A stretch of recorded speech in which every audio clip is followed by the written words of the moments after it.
اعوذ باللہ من الشیطان الرجیم بسم اللہ الرحمن الرحیم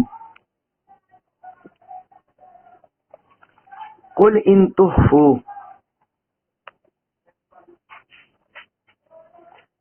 قل فرما دیجئے ان تخفوا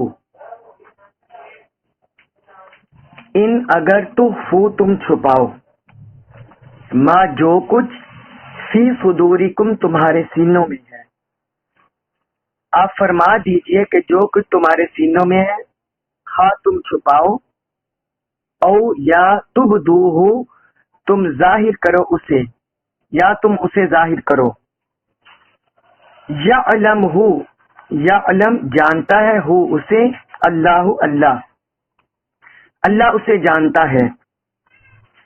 آپ فرما دیجئے کہ جو کچھ تمہارے سینوں میں ہے ہاں تم چھپاؤ یا تم اسے ظاہر کرو، اللہ اسے جانتا ہے۔ وَيَعْلَمُ اور یعلم وہ جانتا ہے ما جو کچھ فی السماوات آسمانوں میں ہے، اور جو کچھ آسمانوں میں ہے وہ جانتا ہے، وما اور جو کچھ فی الارض زمین میں ہے، اور جو کچھ زمین میں ہے وہ اسے بھی جانتا ہے۔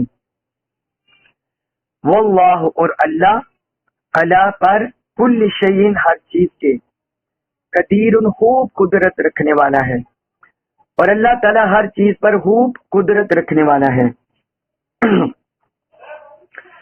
اس آیت مبارکہ میں اللہ تبارک و تعالی نے فرمایا ہے کہ جو کچھ تمہارے سینوں میں ہے ہاں تم اسے چھپاؤ یا تم اسے ظاہر کرو، اللہ تعالیٰ اسے جانتا ہے۔ پچھلے آیت میں اللہ تعالیٰ نے فرمایا کہ تم مومنوں کے علاوہ کفار کو اپنا دوست نہ بناؤ۔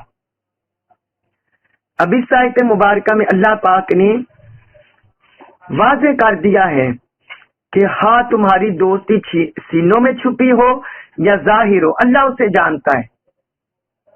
یعنی بعض کا ایسا بھی ہوتا ہے نا کہ کوئی مومن اپنے مفادات کو یا اہل ایمان اپنے مفادات اغراض کی وجہ سے کافروں کے ساتھ دوستی کا ہاتھ بڑھا لے، مسلمانوں کو کہے کہ میں ان کو دوست نہیں بناتا، میں نے صرف بس اپنا مقصد حاصل کرنے کے لیے یا دین کے لیے یا امت کے لیے بس اس خاطر میں نے ان کے ساتھ دوستی کا ہاتھ بڑھایا ہے، تو باقی میرا ان کے ساتھ کوئی تعلق نہیں۔ جس طرح آج کل سب کو پتا ہے کہ یہودیوں کے ساتھ کرسچین کے ساتھ کون کون مسلمان ممالک دوستی کیے ہوئے ہیں اور ان کے ساتھ کیسے کیسے منصوبے بنا رہی ہیں، حتیٰ کہ مسلمانوں سے بڑھ کر بھی ان کے مفادات کا خیال رکھتے ہیں۔ تو اللہ تعالیٰ نے اسی کو واضح کیا اہل ایمان کے سامنے، فرمایا جو کچھ تمہارے سینوں میں ہے اگر تم اپنے سینوں میں جو کچھ تم چھپائے رکھتے ہو اللہ اسے جانتا ہے، وہ تمہاری نیتوں سے تمہارے مقاصد سے وہ باخبر ہے، تو چاہے تم زبان سے اظہار کرو یا نہ کرو لیکن اللہ سے نہیں چھپا سکتے، وہ تمہارے دلوں میں جو کچھ ہے اسے بھی جانتا ہے، جو ظاہر کرتے ہو اسے بھی جانتا ہے۔ اس لیے ہم سورۃ البقرہ کی آخری آیتوں میں پڑھ رہے ہیں کہ اگر کسی نے ناجائز کام، کسی نے برائی کا ارادہ اگر پختہ عزم سے کر لیا تو اللہ تعالیٰ اس کا بھی حساب لے گا، اس کا بھی مواخذہ ہوگا۔ اسی طرح جو مسلمانوں کو دھوکہ دینے کے لیے اور اپنے مفادات حاصل کرنے کے لیے غیروں کو اپنا دوست بناتے ہیں تو اس کی بھی اللہ کے ہاں پوچھ گچھ ہوگی، ان سے باز پرس ہوگی۔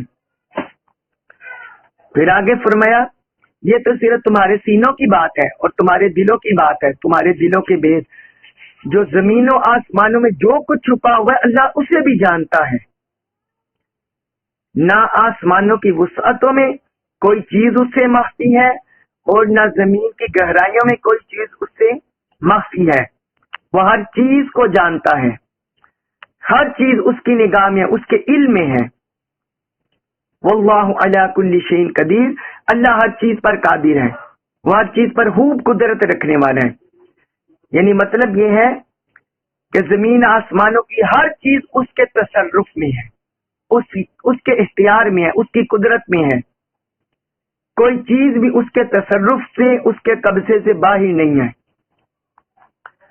آگے فرمایا آیت نمبر 30 میں، سورہ آل عمران آیت نمبر 30، فرمایا یوما، اس دن سے مراد قیامت کا دن، یوما اس دن، تاجدو پالے گی، کلو ہر نفس جان، اس دن ہر جان پالے گی، ماں جو کچھ عاملت اس نے کیا، من خیر نیکی کا کام، محضرن حاضر، فرمایا قیامت کے دن کی ہر جان جو کچھ اس نے بلائی کی ہوگی اسے پالے گی، اپنے سامنے دیکھ لے گی، وما اور جو کچھ عاملت اس نے کیا ہوگا، من سوء برائی، اور جو کچھ اس نے برائی کی ہوگی وہ بھی پالے گی، تودو آرزو کرے گی یعنی جان، ہر جان آرزو کرے گی، لو کاش، انا بے شک، بینہا درمیان اس کے، و بینہو اور اس برائی کے یا قیامت کے دن، یعنی وہ جان آرزو کرے گی کہ اس کے اور قیامت کے دن یا برائی کے درمیان آمدن فاصلہ ہو، آمدن فاصلہ، بعیدن دور کا، یعنی وہ آرزو کرے گی کہ اس کے اور قیامت کے درمیان، یہ بینہ ہو قیامت کے دن کی طرف بھی اشارہ ہے اور برائی کی طرف بھی اشارہ ہے، وہ یہ آرزو کرے گی کہ اس کے اور قیامت کے دن یا اس کے اور برائی کے درمیان بہت دور کا فاصلہ ہوتا، وہ بھی قیامت کے دن حاضر نہ ہو پاتی۔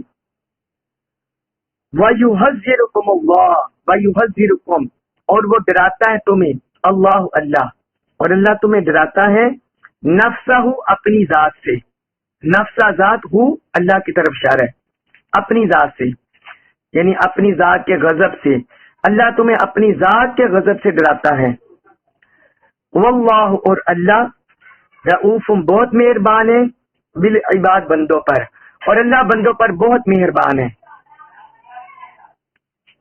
اب اس آیت مبارکہ میں اللہ تعالی نے فرما دیا کہ ہر جان کا مواخذہ ہوگا، ہر جان سے باز پرس ہوگی، اس کو حساب دینا پڑے گا۔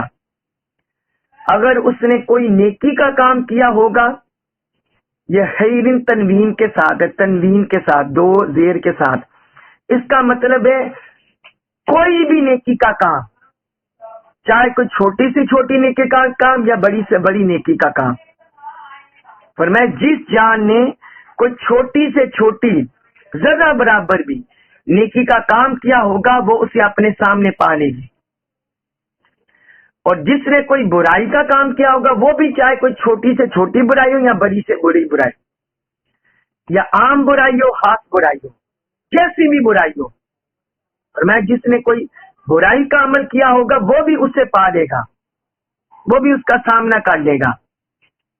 اور پھر فرمایا کیونکہ قیامت کے دن ہر بندے کو، ہر جان کو اپنے عمل کا حساب دینا ہوگا، اور اس دن نام اعمال سامنے آ جائیں گے، اس لیے قیامت کے دن ہر جان یہ خواہش کرے گی، آرزو کرے گی کہ میرے اور قیامت کے دن کے درمیان بڑا فاصلہ ہوتا، میں قیامت کے دن حاضر ہی نہ ہوتا، یا اس کا مطلب یہ ہے کہ میرے اور قیامت کے دن میں زیادہ فاصلہ ہوتا، یا اس کا مطلب یہ ہے کہ جب کوئی بھی جان برائیوں کو دیکھے گی، اپنی بدیوں کو دیکھے گی، تو وہ یہ آرزو کرے گی کہ اس کے اور برائیوں کے درمیان بڑا فاصلہ ہوتا،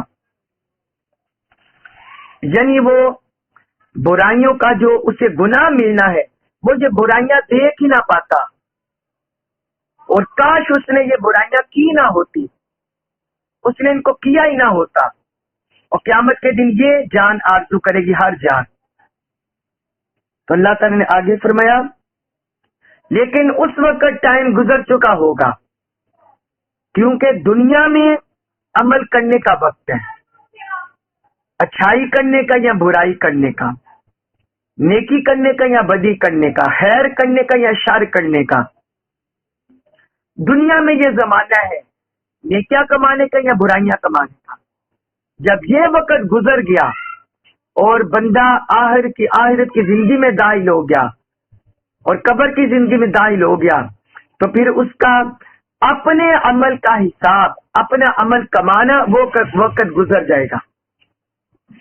بعد میں اسے کوئی پیچھے اس کے نیکیاں بیچتا ہے یا نہیں، اور کتنی نیکیاں بیچتا ہے، کس نیت سے بیچتا ہے، لوگوں کو دکھانے کے لیے کوئی عمل کرتا ہے یا اللہ کو راضی کرنے کے لیے، یہ پھر بعد والوں پر ڈیپینڈ ہے. لیکن خود اس کا ذاتی عمل وہ منقطع ہو جائے گا، ختم ہو جائے گا.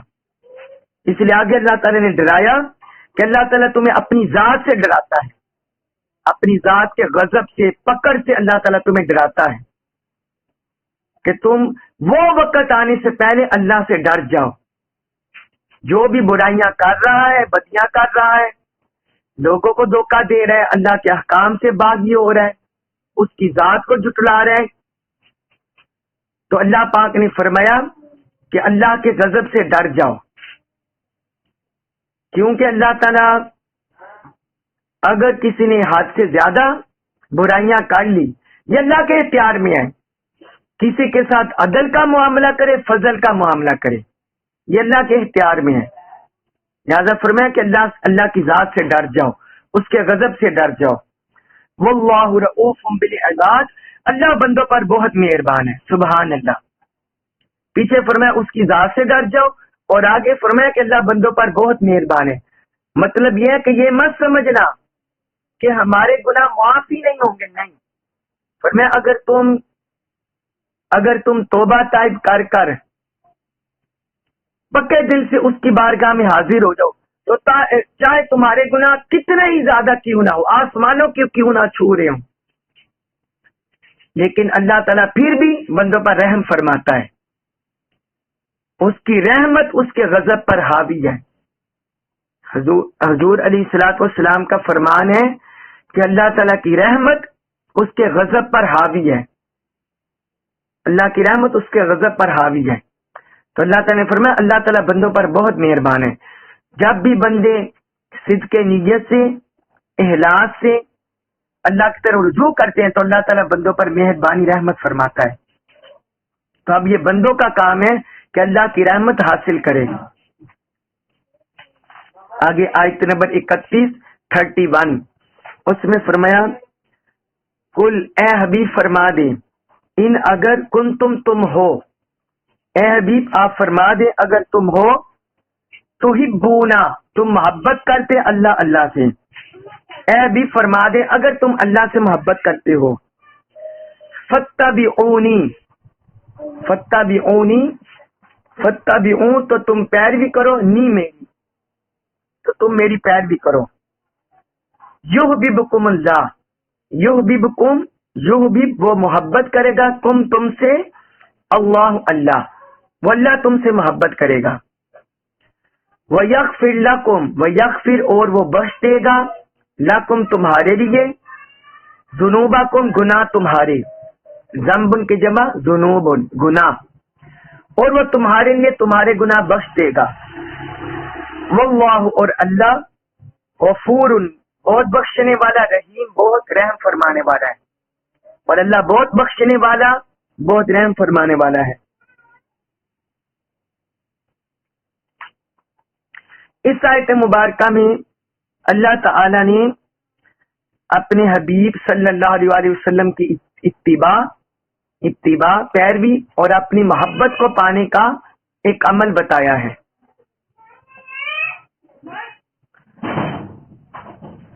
اس آیت کا بس منظر یہ ہے، شان نزول، کہ مشرکین مکہ وہ بیت اللہ میں رکھے ہوئے بتوں کی عبادت کرتے تھے. تو حضور علیہ الصلوۃ والسلام نے فرمایا تم کہتے ہو کہ ہم حضرت ابراہیم علیہ السلام کی تعلیمات کو مانتے ہیں، حضرت اسماعیل علیہ السلام کی تعلیمات کو مانتے ہیں، جبکہ تم جھوٹ بولتے ہو، تم ایسا نہیں کرتے. وہ کہتے ہیں نہیں ہم ان کی پیروی کرتے ہیں. تو پھر آپ ان سے فرماتے کہ تم پھر ان بتوں کی عبادت کیوں کرتے ہو؟ انہوں نے تو توحید کا درس دیا تھا. تو آگے سے وہ کہتے مشرکین مکہ کفار مکہ وہ کہتے ہم ان کی عبادت اس لیے کرتے ہیں اللہ کی محبت کی وجہ سے. ہم ان کی عبادت ان بتوں کی عبادت اللہ کی محبت کی وجہ سے کرتے ہیں کہ ان بتوں کی عبادت کی وجہ سے ہمیں اللہ کی محبت ملے گی. تو ان کے اس نظریے کا رد اللہ تعالیٰ نے اس آیت میں فرمایا کہ اگر تم اللہ کی محبت پانا چاہتے ہو اور تم چاہتے ہو کہ اللہ ہم سے محبت کرے, ہم اللہ کے محبوب بن جائیں, تو پھر فرمایا میری اتباع کرو, میری پیروی کرو.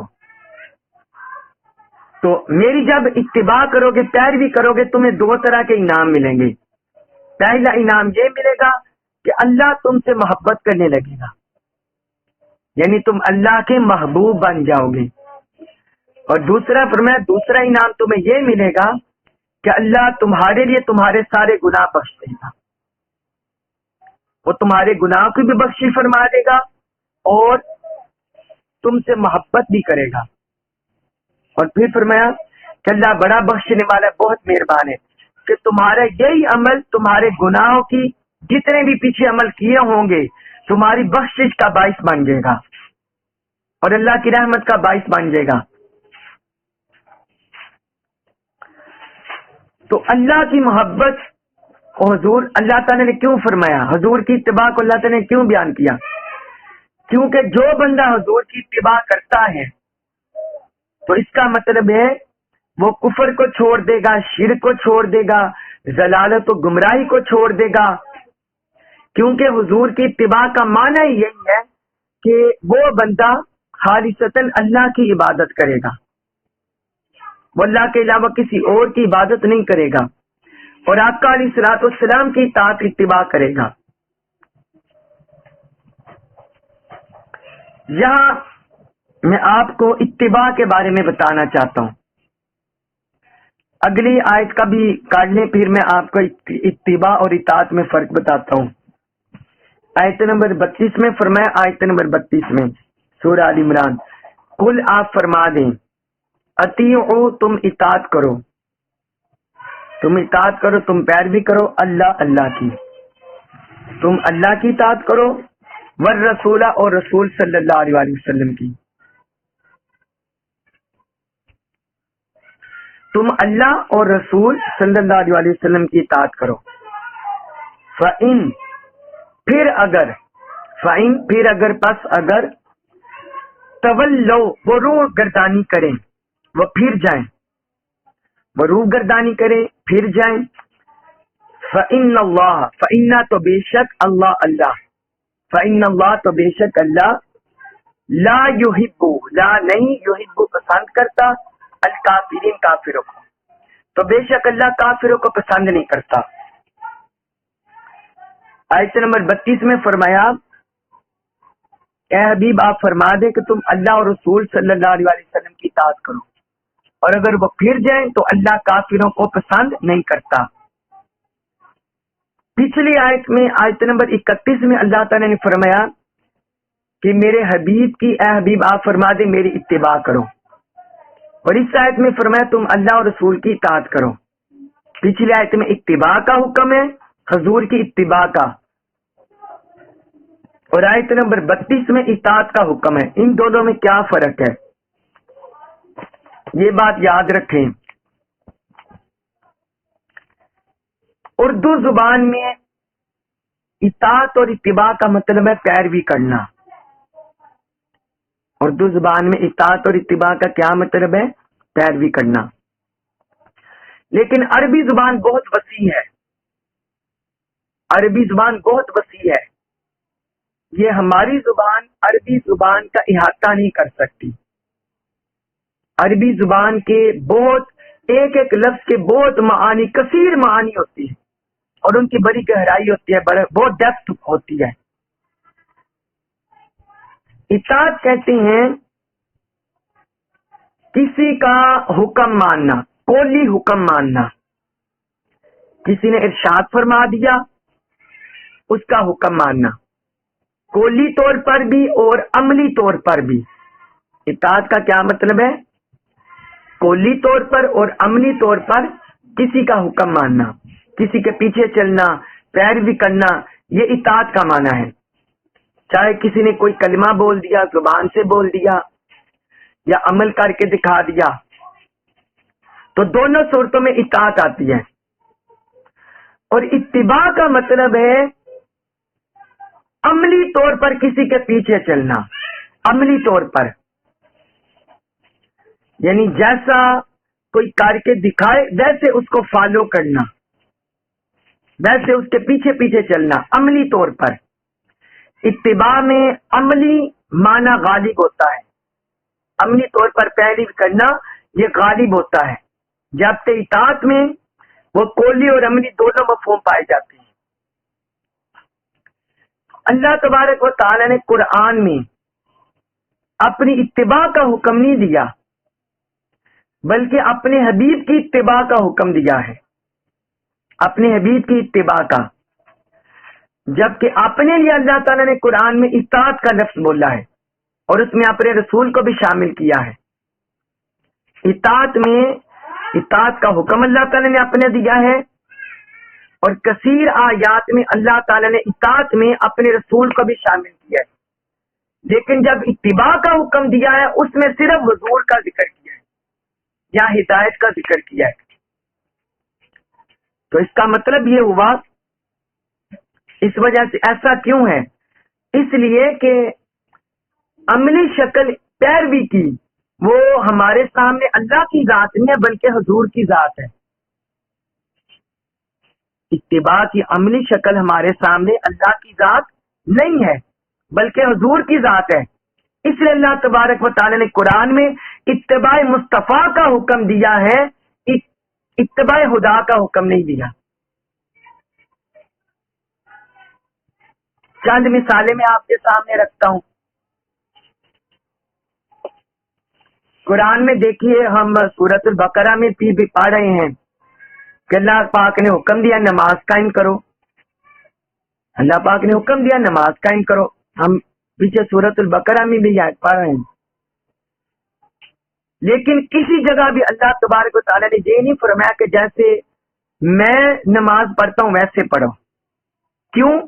کیونکہ نماز نام ہے عملی ایک حیت کا، عملی شکل و صورت کا، عملی عبادت کا. اور اللہ تعالیٰ جسم سے پاک ہے. قیام کرنا، رکوع کرنا، سجدے کرنا، اور پھر حالت قعدہ میں بیٹھنا، تشہد میں بیٹھنا، سلام پھیرنا، ان ساری حالتوں سے اللہ تعالیٰ پاک ہے. تو عملی صورت ہمیں کن سے ملی؟ حضور سے ملی. حضور نے فرمایا صلو کما رأیتمونی اصلی، کہ جس طرح مجھے نماز پڑھتے ہوئے دیکھو اسی طرح تم نماز پڑھو. تم اسی طرح نماز پڑھو جس طرح مجھے نماز پڑھتے ہوئے دیکھو. اسی طرح آپ دیکھیے کہ اللہ تعالیٰ نے زکوٰۃ ادا کرنے کا حکم دیا، لیکن قرآن میں کسی جگہ بھی اللہ تعالیٰ نے یہ نہیں فرمایا کہ اللہ تعالیٰ اس طرح زکوٰۃ ادا کرتے. نہیں، کیونکہ زکوٰۃ دینا، زکوٰۃ لینا یہ مخلوق کے درمیان ہے، مخلوق کا عمل ہے. اس لیے حضور نے ہمارے لیے زکوٰۃ کے فرض، زکوٰۃ کی سنتیں وہ ہمیں بیان فرما دی اور وہ ہمیں کر کے دکھا دیا. اس طرح حج، اللہ تعالیٰ نے قرآن میں فرمایا کہ اللہ کے لیے تم بیت اللہ کا حج کرو، تم پر لازم ہے کرنا جو صاحب استطاعت ہے. مگر اللہ تعالیٰ نے خود حج کر کے نہیں دکھایا، خود حج کر کے نہیں دکھایا. احکام بیان ہوئے حج کے مگر خود حج کر کے نہیں دکھایا. وہ حضور صلی اللہ علیہ وسلم کا فرمان ہے. حضور نے فرمایا خذوا عنی مناسککم، فرمایا تم مجھ سے حج کے مناسک حاصل کر لو، حج کے مناسک تم مجھ سے لے لو. احرام کہاں سے باندھنا ہے، بیت اللہ کا طواف کیسے کرنا ہے، حجر اسود کا استلام کیسے کرنا ہے، بوسہ کیسے لینا ہے، مقام ابراہیم پر نفل کیسے ادا کرنی ہے، آب زمزم کیسے پینا ہے، صفا اور مروہ کے درمیان سعی کیسے کرنی ہے، شروع کیسے کرنی ہے، اینڈ کہاں سے کرنا ہے، طواف کہاں سے شروع کرنا ہے، کہاں اینڈ کرنا ہے، عرفات میں کیسے ٹھہرنا ہے، خطبہ کہاں دینا ہے. مینا میں کیسے پہنچنا ہے، مزدلفہ میں کیسے قیام کرنا ہے، پھر طواف الوداع جو طواف ہے وہ کیسے کرنا ہے، کب کرنا ہے، قربانی کیسے کرنی ہے، یہ سارے عملی طور پر احکام کہاں سے ہمیں ملے، اور عملی طور پر سنتیں ہمیں کس نے ہمیں عطا کی؟ حضور صلی اللہ علیہ وسلم۔ یہ ہے اتباع۔ یہ کیا ہے؟ اتباع، کہ حضور نہ صرف حکم دیتے ہیں، عمل احکام دیتے ہیں، بلکہ عملی شکل بھی عطا فرماتے ہیں۔ اور بھی بہت سے ہیں۔ اللہ تعالیٰ نے فرمایا سچ بولو، تو سچ کا معنی اور مفہوم وہ ہمیں کیسے سمجھ آتا ہے؟ وہ حضور کی ذات اقدس کو دیکھ کر۔ اللہ نے فرمایا وعدہ پورا کرو، اس کی عملی صورت ہمیں کہاں سے نظر آتی ہے؟ حضور پاک صلی اللہ علیہ وسلم کو دیکھ کر۔ تو یہ ہے اتباع، to follow holy prophet step by step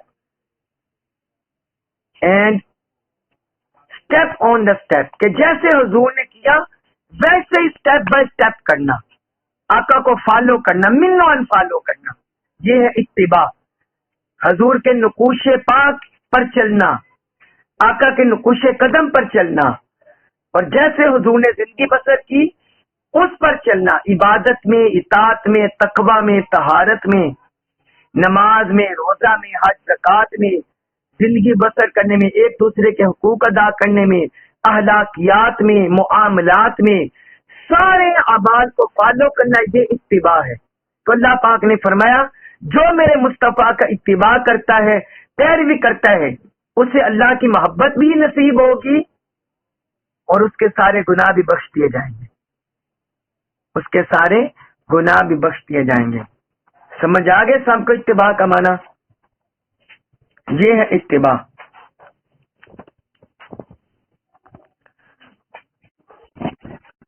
تو یہ اللہ پاک نے بیان فرمایا کہ تم، اور پھر آگے دیکھیے آیت نمبر 32 میں اللہ تعالی نے اطاعت میں اپنے اور اپنے رسول کو جوڑ لیا، کہ جو اطاعت خدا ہے وہی، جیسی اطاعت خدا ہوگی، جیسی اللہ کی اطاعت ہوگی ویسی ہی حضور کی اطاعت ہوگی۔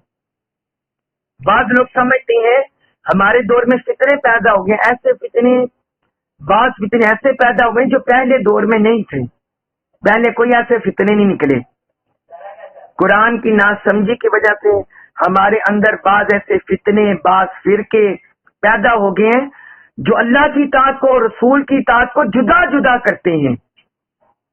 ذاتیں بے شک دو ہیں، وہ اللہ ہے، یہ محمد ہے صلی اللہ علیہ وسلم، وہ معبود ہے، یہ عبد ہے، وہ خالق ہے، یہ مخلوق ہے، وہ اللہ بھیجنے والا ہے انبیاء کو، اور یہ رسول ہے آنے والے۔ تو ان میں فرق ہے، لیکن اطاعت میں فرق نہیں ہے۔ جیسے اللہ کی اطاعت ہم پر لازم ہے، اسی طرح حضور صلی اللہ علیہ وسلم کی اطاعت بھی ہم پر لازم ہے۔ اس لیے اللہ تعالیٰ نے دیکھیے کہ اس آیت میں اطاعت میں اللہ اور رسول کو جوڑ دیا ہے۔ اے حبیب آپ فرما دیں کہ تم اللہ اور رسول کی اطاعت کرو، اس میں جدائی نہیں ہے، اس میں دوئی نہیں ہے، اس میں فرق نہیں ہے۔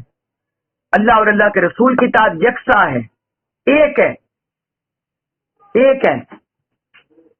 اس میں آپ کو ایک دو احادیث مبارکہ لکھوا دوں۔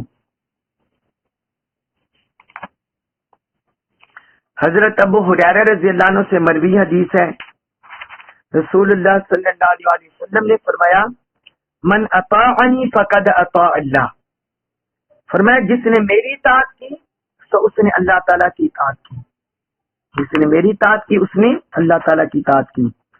ومن عصانی فقد عصى اللہ، اور فرمایا جس نے میری نافرمانی کی اس نے اللہ کی نافرمانی کی۔ یہ صحیح البخاری میں ہے، صحیح البخاری میں حدیث نمبر 2611 2611، اور صحیح مسلم میں یہ حدیث ہے، حدیث نمبر 1835 1835 پھر حضرت ابو ہریرہ رضی اللہ عنہ سے مروی ہے، فرمایا حضور رسول اللہ صلی اللہ علیہ وسلم نے فرمایا کل امتی یدخلون الجنہ الا من ابا، فرمایا میرے سارے امتی جنت میں جائیں گے سوائے جس نے انکار کیا. فرمایا میرے سارے امتی جنت میں جائیں گے سوائے جس نے انکار کیا. صحابہ نے پوچھا یا رسول اللہ ومن یابا، کس شخص نے انکار کیا، کون انکار کرے گا؟ فرمایا من اطاعنی دخل الجنہ ومن عصانی فقد ابا، فرمایا جس شخص نے میری اطاعت کی وہ جنت میں جائے گا، اور جس نے انکار کر دیا اس نے، اور جس نے میری نافرمانی کی اس نے انکار کر دیا. جس شخص نے میری اطاعت کی وہ جنت میں جائے گا، اور جس نے میری نافرمانی کی اس نے انکار کر دیا. یہ صحیح البخاری میں حدیث ہے، صحیح البخاری میں حدیث نمبر 6851، 6851، 6851. اور مستدرک حاکم میں ہے، مستدرک حاکم حدیث نمبر 182. اور بھی بہت سی حدیث ہیں، میں نے آپ کو 2 ریفرنس کے طور پر بتا دی. تو اللہ تبارک و تعالی نے بھی اس لیے اطاعت کا ایک لفظ ہے، لیکن وہی لفظ اللہ نے اپنے لیے بھی استعمال کیا اور اپنے رسول کو بھی اس میں شامل کر دیا. مطلب یہ ہے کہ اللہ اور اللہ کے رسول کی اطاعت یکجا ہے، اس میں دوئی نہیں ہے، علیحدگی نہیں ہے، افتراق اور جدائی نہیں ہے. پھر فرمایا کہ اگر وہ روح گردانی کر لے تو اللہ کافروں کو ناپسند کرتا ہے. یعنی اس کا مطلب یہ ہے کہ جو اطاعت مصطفیٰ سے روح گردانی کرتا ہے، منہ پھیرتا ہے، وہ گویا کفریہ روش اختیار کرتا ہے، کافرانہ طریقے اختیار کرتا ہے. اور جو کافرانہ راہ پر چلتا ہے تو ظاہراً بات ہے کہ اللہ تعالیٰ کافروں کو ناپسند کرتا ہے. پھر آگے فرمایا ان اللہ، انا بے شک اللہ تعالیٰ نے آیت نمبر 33 میں، سورۃ آل عمران آیت نمبر 33، انا بے شک اللہ تعالیٰ نے استفا چن لیا، منتخب فرما لیا، آدم علیہ السلام کو، ونوحن اور نوح علیہ السلام کو، وآل ابراہیم اور آل ابراہیم کو، وآل عمران اور آل عمران کو. بے شک اللہ تعالیٰ نے آدم علیہ السلام کو اور نوح علیہ السلام کو اور آل ابراہیم اور آل عمران کو منتخب فرما دیا، اوپر العالمین، سارے جہان والوں پر، سب جہان والوں پر اللہ تعالیٰ نے انہیں منتخب فرما لیا.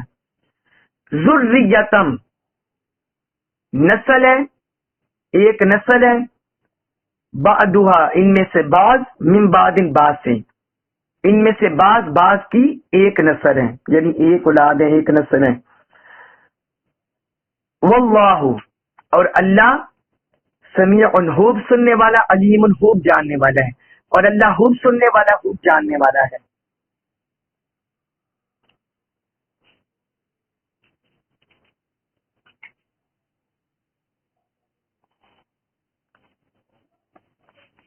اب اس آیت مبارکہ میں اللہ تعالیٰ نے یہودیوں کو اور کافروں کو،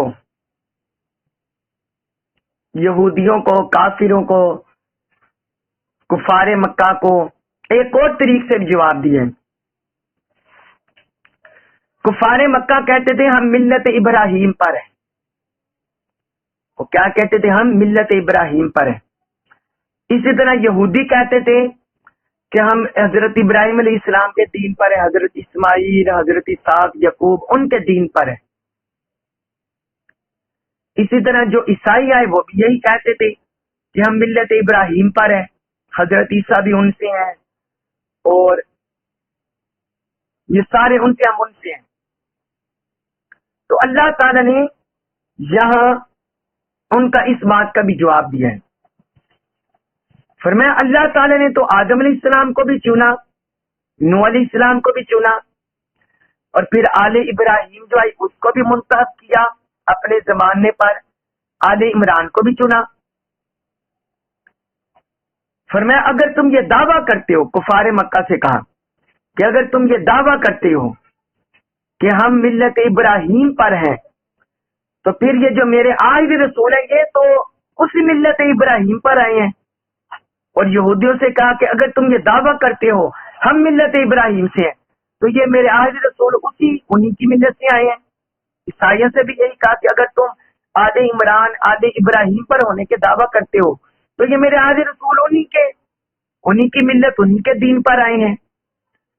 تو اگر تم اپنے دعوے میں سچے ہو تو پھر ان کو مان لو، ان کا کلمہ پڑھ لو، آخری دین کو مان لو، آخری رسول کو مان لو. تو آگے یہ بھی فرمایا ذریۃ بعضھا من بعض کہ ان میں سے سب یہ ایک دوسرے کی اولاد تھے، ایک دوسرے کی نسل ہے، ایک دوسرے کی اولاد ہے.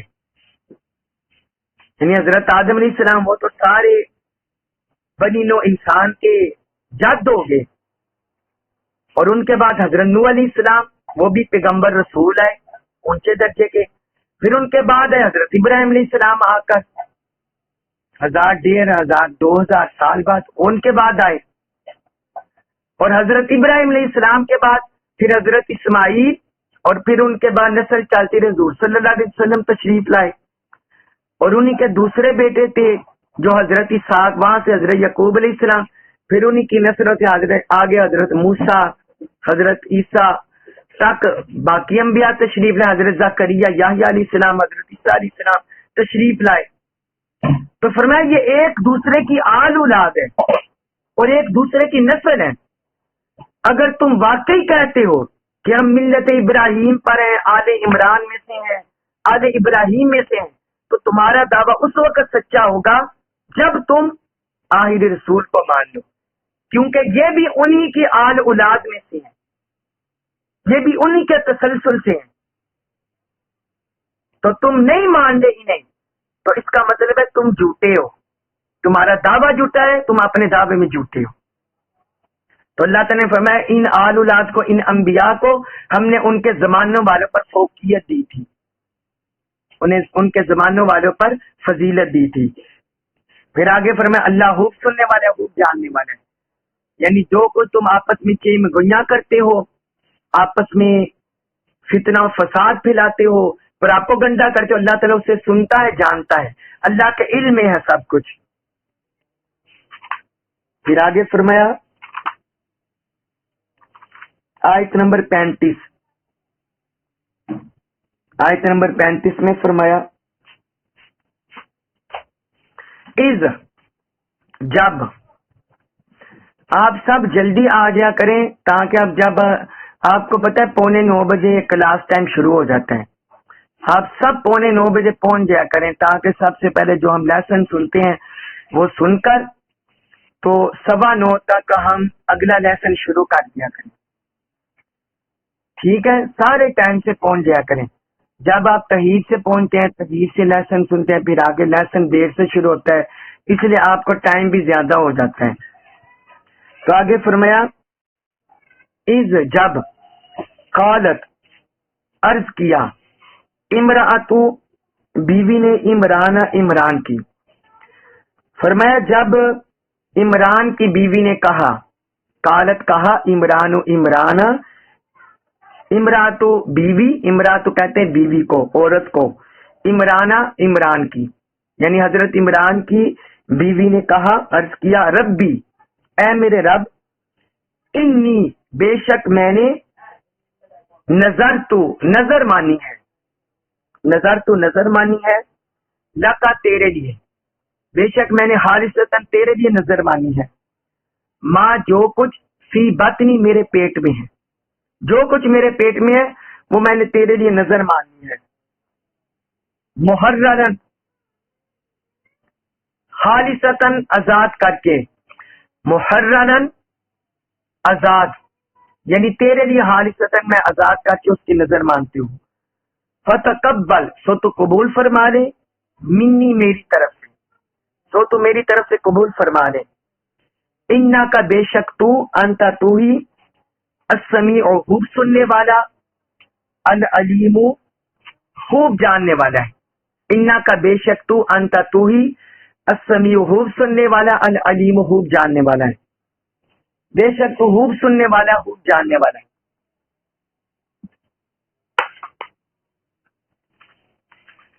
پہلے حضرت عمران کے بارے میں آپ جان لیں، پھر میں آپ کو آگے بات آپ کو سمجھ آ جائے گی کہ حضرت عمران کون تھے۔ بنی اسرائیل میں جو مشہور عمران وہ دو شخص گزرے ہیں، بنی اسرائیل میں دو شخص عمران گزرے مشہور۔ ایک حضرت عمران تھے، ان کا نسب تھا عمران بن یسخر، میں لکھتا ہوں عمران بن یسخر بن فاحش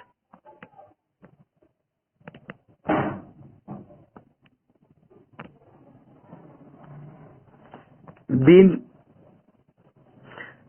لعوا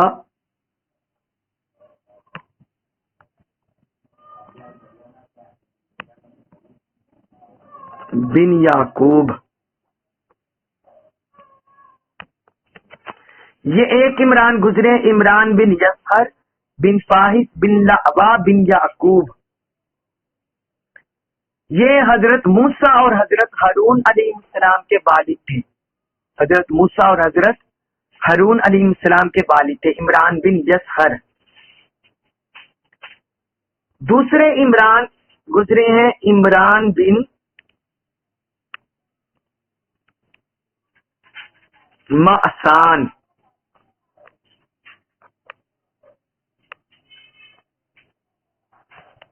عمران بن معصان یہ حضرت مریم علیہ السلام کے والد تھے، عمران بن معصان۔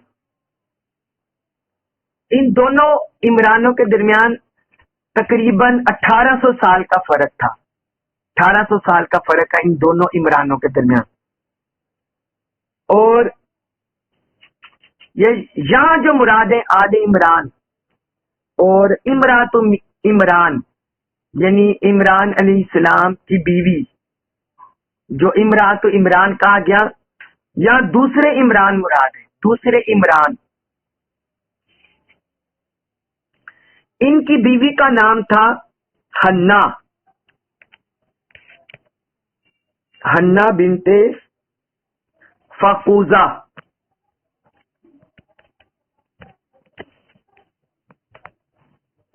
حنا بنت فقوزہ یہ حضرت مریم علیہ السلام کی والدہ تھی، حنا بنت فقوزہ یہ حضرت مریم علیہ السلام کی والدہ تھی۔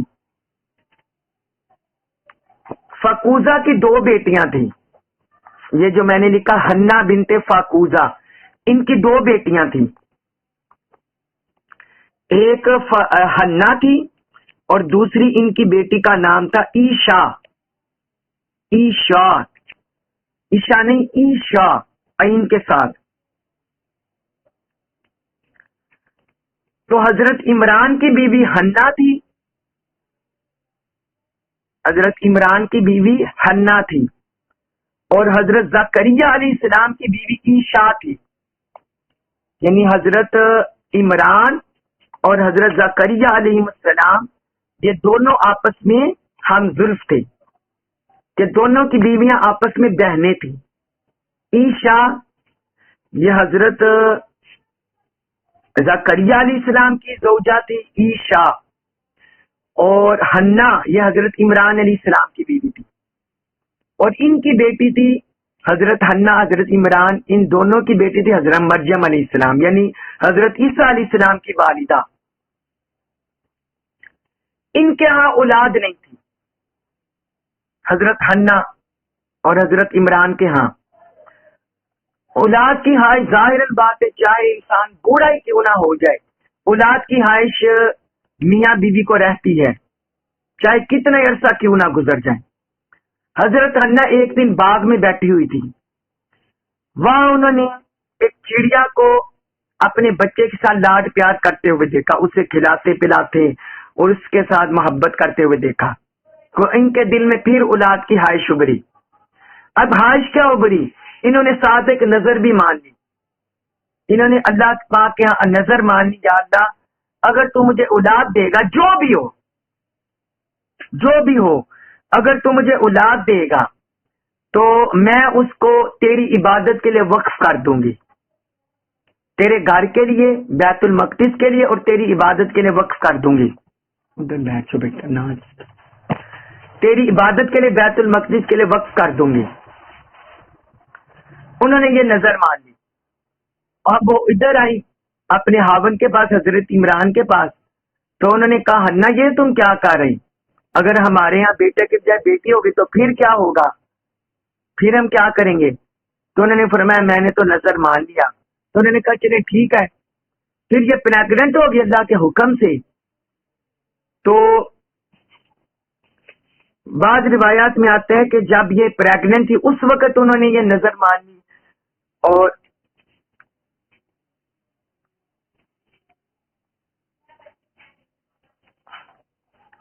یعنی پہلے ان کی ہائش ابری، اور جب یہ پریگننٹ ہوگی تو بعد میں انہوں نے نظر مان لی، بعد انہوں نے نظر مان لی۔